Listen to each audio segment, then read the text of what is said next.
আজ ঝড় এসেছিল মনের ঘরে, আগলে রাখা আপনজনাদের খড়কুটোর মতো উড়িয়ে নিয়ে যেতে।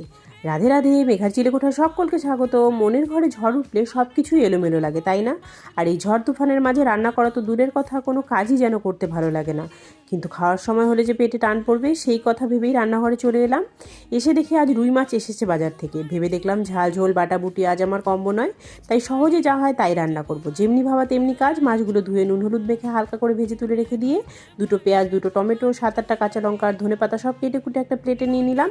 এরপর তার উপর থেকে দিলাম পরিমাণ মতো নুন, হলুদ, গোলমরিচ গুঁড়ো আর বেশ খানিকটা সর্ষের তেল। তারপর সব সামগ্রীগুলো হাত দিয়ে বেশ করে মেখে নিলাম। এরপর ভেজে রাখা মাছগুলো দিয়ে আরেকটু মেখে নিয়ে সামান্য জল দিয়ে কড়াই গরম করে সম্পূর্ণ মিক্সচারটা ঢেলে দিলাম।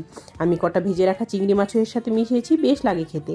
এবার ঢেকে দিয়ে জলটা যখন শুকিয়ে যাবে আর পেঁয়াজ টমেটোটা নরম হয়ে আসবে, তখন ঢাকা খুলে 2 মিনিট মতন রেখে নামিয়ে নিলেই তৈরি হয়ে যাবে এক থালা ভাত নিমিশিয়ে শেষ করে দেওয়ার মতো সুস্বাদু লোভনীয় পদ রংবাহারি রুই। রেসিপিটি ভালো লাগলে অবশ্যই ট্রাই করবেন, আর কেমন লাগলো কমেন্টে জানাতে ভুলবেন না। আজ তবে আসি, সকলেই ভালো থাকবেন, আপনজনাদের আগলে রাখবেন। রাধে রাধে।